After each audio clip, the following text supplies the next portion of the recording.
भाजपा तो ये कहते हैं कि चुनाव जब मर्जी हो जाए हम तैयार हैं, हम यहाँ पर मेजॉरिटी में आएंगे, सरकार बनाएंगे अपने। चलो वो जब वो समय आएगा वो देखेंगे, हम भी देखेंगे, लोग भी देखेंगे।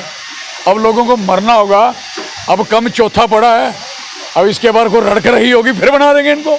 अगर इनके से बचना होगा तो हम लोगों को बनाएंगे। अगर अपने मुंह तड़ाना और जो बकाया बचा हुआ है तो वो भी तड़वा लें। यानी अब बदलाव का समय आ गया। बिल्कुल 100% धन्यवाद। गारंटी देता हूँ, कंपनियां फेल हो सकती हैं, लोगों की जुबान लाल सिंह की नहीं फेल हो सकती। पूरी बच्चों को कारोबार डट के देंगे, काम मिलेगा, रोजगार मिलेगा, इज्जत मिलेगी। सबसे इम्पोर्टेंट इज्जत है, वो तो मिलनी जरूरी है ना। और जो इज्जत मिल ही नहीं रही, जगह जगह पे बच्चों के मोटरसाइकिल छीने जा रहे हैं। गारंटी देता हूँ, कंपनियां फेल हो सकती हैं, लोगों की जुबान लाल सिंह की नहीं फेल हो सकती। पूरी बच्चों को कारोबार डट के देंगे, काम मिलेगा, रोजगार मिलेगा, इज्जत मिलेगी। सबसे इम्पोर्टेंट इज्जत है, वो तो मिलनी जरूरी है ना। क्या लग रहा है, लोकतंत्र की बहाली नहीं हो पा रही है, चुनाव नहीं हो पा रहे असेंबली के? लोकतंत्र लोगों को हिलाना पड़ेगा। लोग मछले बने हुए हैं, टिल्ले बने हुए हैं। लोग जब कस जाएंगे, लोग सामने आएंगे, लोकतंत्र बहाल हो जाएगा। सहयोग करेंगे, तकलीफ नाम की चीज खत्म हो जाएगी। कोई बीमारी किसी किस्म की कष्ट नहीं रहेगा, सीधी बात है। इंसाफ होगा और ठोक के इंसाफ होगा।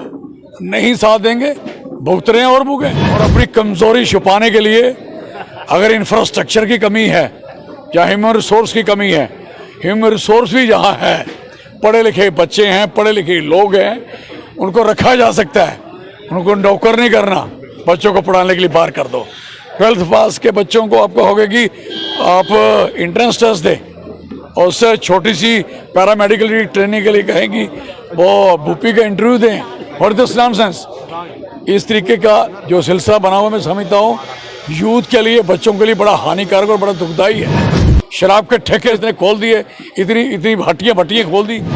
बेशर्म वहाँ पैसा लगाने के लिए तैयार है, और स्कूल और कॉलेज खोलने के लिए तकलीफ है क्या? और यह कहा गया था जो डिस्टेंस है शराब के, डिस्टेंस क्या था? 100 मीटर का डिस्टेंस था। कहीं मंदिर का, मस्जिद का, गुरुद्वारे का, स्कूल का, पब्लिक प्लेस का, वो माफ खत्म कर दिया। और जो आपकी दुकानें हैं ग्रोसरी की, उनको अलाउ कर दिया कि आप बियर भी बेच सकते हो, दे सकते हो। हो क्या रहा है?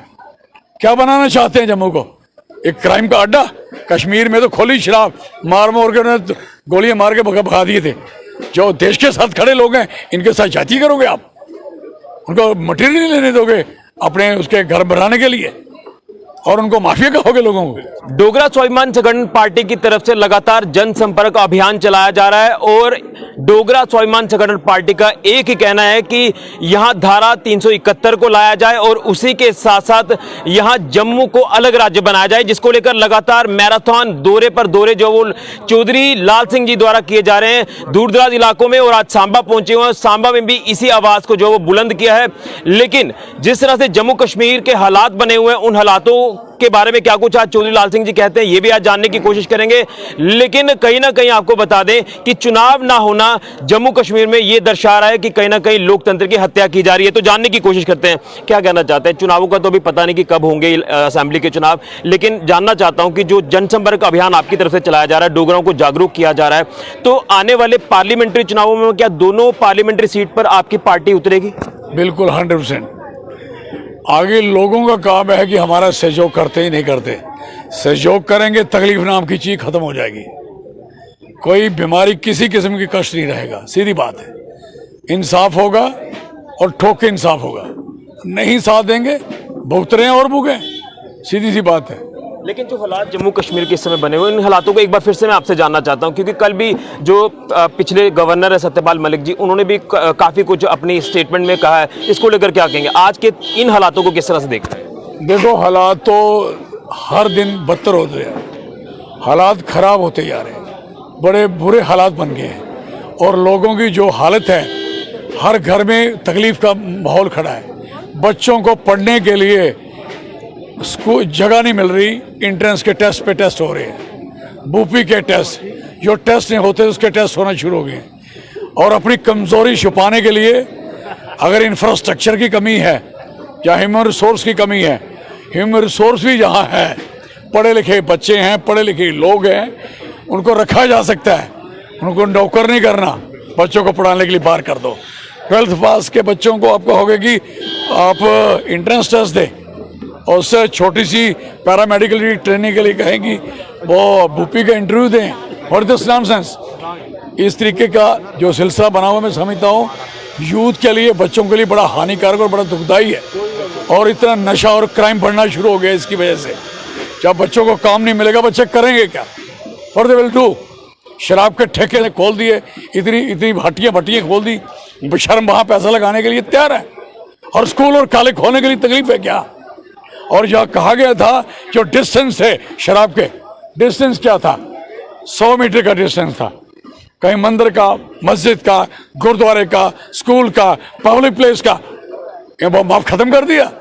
और जो आपकी दुकानें हैं ग्रोसरी की, उनको अलाउ कर दिया कि आप बियर भी बेच सकते हो, दे सकते हो।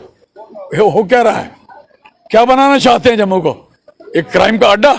कश्मीर में तो खोली शराब, मार के उन्हें गोलियां मार के भगा दिए थे। जो देश के साथ खड़े लोग हैं इनके साथ जाति करोगे आप? उनको मटेरियल नहीं लेने दोगे अपने उसके घर बनाने के लिए, और उनको माफिया कहोगे लोगों को? इंडस्ट्रियल पॉलिसी को लेकर बात करें तो यहाँ पर कहा था कि रोजगार देंगे, बड़ी इंडस्ट्रीज यहाँ पर स्थापित होंगी, लेकिन युवाओं को निकाला जा रहा सर इंडस्ट्री से। सब इंडस्ट्रियल पॉलिसी अब थी, उसमें 90% लोगों को लोकल को लगाना होता था। वो तब था जब आपका स्टेट 370 थी। अब टूट चुकी है। अब कोई भी आदमी, कोई क्राइटेरिया नहीं रहा कि जम्मू के लोगों को लगाए। इसलिए ये इंडस्ट्रीज भी वहीं का होगा, बाहर के लोग भी वहीं के होंगे, और जहां वाले निकाल दिए जाएंगे। अगर बचना है तो सबको इकट्ठा होना पड़ेगा। लेकिन 371 की आप लगातार बात कर रहे हैं और उसी के साथ जम्मू को अलग राज्य बनाने की बात कर रहे हैं। क्या वाकई में आज हालात इतने बदतर है कि इन दोनों चीजों को इंप्लीमेंट करना जरूरी है? अगर ये इंप्लीमेंट होते हैं तो जम्मू में किसी किस्म का क्राइसिस नहीं रहेगा, ना क्राइम का, ना इकोनॉमिक्स कंडीशन बैड होगी, ना कारोबार में कमी होगी, ना किसी किसान को, ना किसी मजदूर को तकलीफ होगी, ना किसी इंडस्ट्री की, ना इंडस्ट्रियलिस्ट को, ना इंडस्ट्री को तकलीफ होगी, क्या उसके मजदूरों को होगी। और ना ही यहाँ के लोगों की जमीनों को छीना जाएगा। अगर ये 371 लगती है और स्टेट मिलती है तो यहाँ का अपना चीफ मिनिस्टर होगा, अपने लोग होंगे, अपनी बोली, अपनी बानी, अपना सब कुछ होगा, और अपने लोग खुद अपना फैसला खुद करेंगे और खुद इसको खड़ा करेंगे। डोगरों की बात आप कर रहे हैं, क्या आपको लग रहा है कि 1947 के बाद लगातार डोगरा पिछड़ा, आज डोगरों की आवाज को बुलंद करने का समय आ गया है और उस आवाज को आपकी तरफ से बुलंद किया जा रहा है? मैं तो कर रहा हूं, लोगों को भी कह रहा हूं आप भी ये भी बुलंद करें। लोग बुलंद करेंगे, सहयोग करेंगे, गारंटी देता हूं। कंपनियां फेल हो सकती हैं, लोगों की जवान लाल सिंह की नहीं फेल हो सकती। पूरी बच्चों को कारोबार डट के देंगे, काम मिलेगा, रोजगार मिलेगा, इज्जत मिलेगी। सबसे इंपॉर्टेंट इज्जत है, वो तो मिलनी जरूरी है ना। और जो इज्जत मिल ही नहीं रही, जगह जगह पे बच्चों के मोटरसाइकिल छीने जा रहे हैं, बकवासनामा। जो बच्चा आपका इधर से पीछे कंडी से पहाड़ों से चल के मोटरसाइकिल पे आता है और पोर्टल में पहले पोर्टल चलता नहीं उसका डिजिटल, और जब भर के आ जाता है, नंबर आता है, वहां से आगे चल के आता है, जिंदा आता है, उसकी ट्राई की जरूरत है क्या? है नॉनसेंस। हालात बदतर है बिल्कुल। और क्या लग रहा है, लोकतंत्र की बहाली नहीं हो पा रही है, चुनाव नहीं हो पा रहे असेंबली के? लोकतंत्र लोगों को हिलाना पड़ेगा। लोग मछले बने हुए हैं, टिल्ले बने हुए हैं। लोग जब कस जाएंगे, लोग सामने आएंगे, लोकतंत्र बहाल हो जाएगा। लेकिन भाजपा तो ये कहते हैं कि चुनाव जब मर्जी हो जाए हम तैयार हैं, हम यहाँ पर मेजोरिटी में आएंगे, सरकार बनाएंगे अपनी।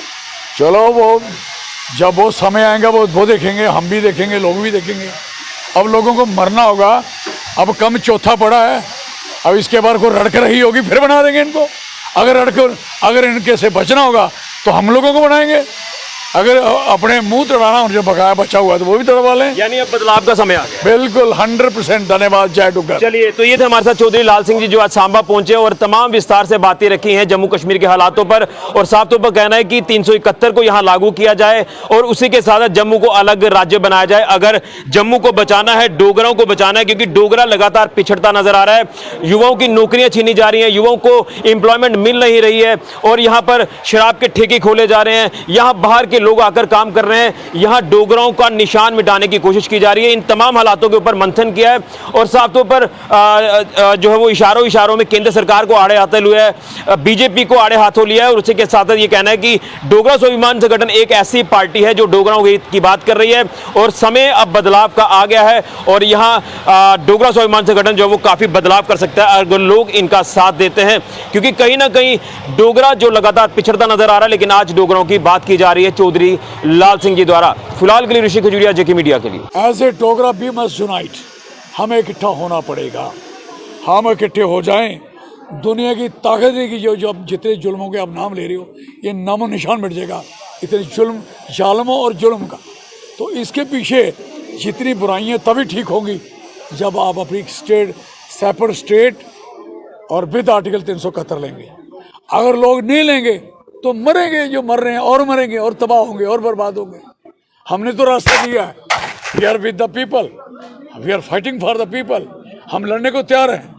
अगर सहयोग को कोई तैयार नहीं होगा तो वी आर नॉट रिस्पॉन्सिबल। तारीख लोगों को निकालेगी, हमें नहीं निकालेगी। तारीख में हम जिंदा रहेंगे, बढ़िया रहेंगे। इसलिए अपनी तारीख ये लोगों को खुद लिखनी है कि हमें अलग स्टेट चाहिए। इतनी बड़ी रियासत बनाने वाले जम्मू के डोगरे 84,000 मरबा मील की स्टेट बनाई हैं। आज उन लोगों की अपनी ज़मीन छिट रही है। आज उनको कह रहे हो 84,000 मरबा मील इनके बाप ने लाई थी ज़मीन। जो ज़मीन जितनी है ये तो जीती हुई डोगरों की जीती हुई ज़मीन है और इस ज़मीन को दिए हुए वो डोगरा 2 कनाल ज़मीन नहीं रख सकता। इंडस्ट्रियलिस्ट इनके बड़े लाले बाप दादे लगते हैं। इंडस्ट्रियलिस्टों को कह रहे हैं तू 2,000 कनाल ज़मीन खरीद ले, 5,000 कनाल की ज़मीन खरीद ले, और किसान को कह रहे तेरे पास 100 कनाल से ऊपर नहीं होनी चाहिए। What is this nonsense. और जिसके पास 2, 4, 5, 10 कनाल ज़मीन गवर्नमेंट लैंड है वो छीन दे, और उस बंदे को इंडस्ट्रियलिस्ट को कह रहे हैं तू 1,000 कनाल लेगा, 500 कनाल तुझे सब्सिडी देंगे। तो हमें 5 कनाल नहीं मिल रही, उसको 500 कनाल सब्सिडी। हद है यार, 500 करोड़ की subsidy. What is this nonsense.